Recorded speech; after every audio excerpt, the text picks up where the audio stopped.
Welcome back to Beardiness 40K. Today we're looking at 7 rules people are repeatedly getting wrong in YouTube battle reports or aspects of the game that you just might be unfamiliar with if you're coming to Kill Team from regular Warhammer 40K. Some of these are things I struggle to understand myself. In fact, this is the second time I've uploaded this video. I got something big wrong there too. So be sure to watch this entire video to make sure you don't miss a thing, and don't forget to like this video and subscribe while you're at it, and let's take a look at these oddly written rules that are very different from regular 40K. First, we have the initiative phase, where you and your opponent roll 2d6 and the winner goes first from there.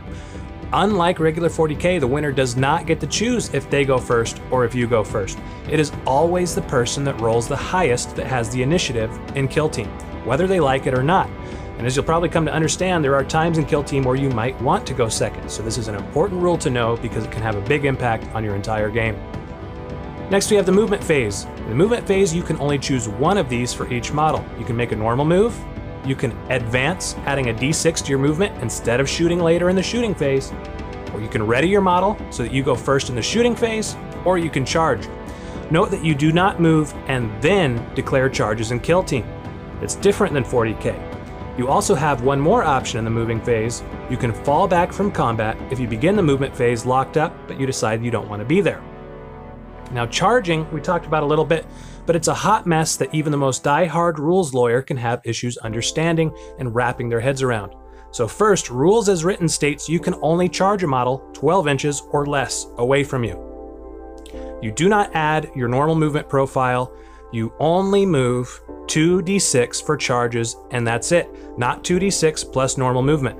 This is something that I got wrong.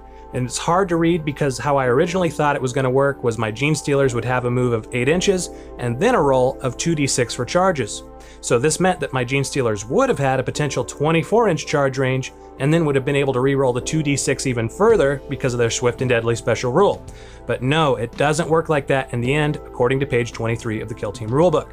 You can only declare a charge if the model is within 12 inches or less, and you do that in the movement phase instead of moving. So when somebody declares a charge against you, you get to react. You instantly get to react to that declaration by firing Overwatch, or you can make a retreat up to 3 inches if you haven't moved yet. So that retreat makes it harder for the charging model to make contact with your model, so it's a great thing, but special attention needs to be paid to that last sentence of the rule because you cannot retreat if you've already made another movement with this model this turn.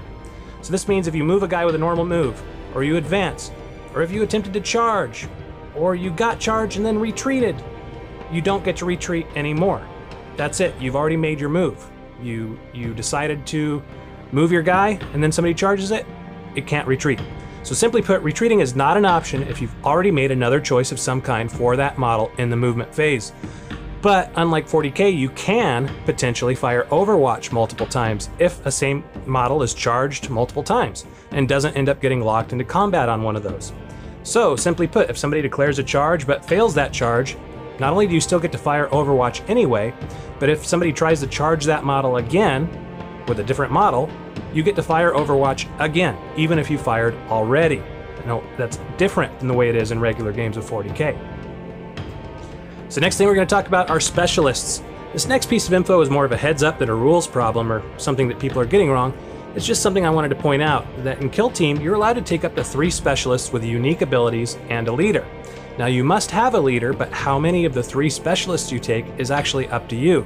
And the fact is there are missions that award victory points for slain enemy specialists. So what this means for you is that there are situations where you might consider not taking all 3 specialists, even though they're available to you. This is a bit beardy, but it's something to consider, and I'm including it in case some of you hadn't thought of that just yet. So now we have another thing that is very different from Kill Team to 40K, and that is psychic powers. In Kill Team, some models do still have psychic abilities. However, even if every model in your army is a psyker, if you're playing Grey Knights or something like that, it doesn't matter. You can only attempt to manifest psychic abilities with one model per turn.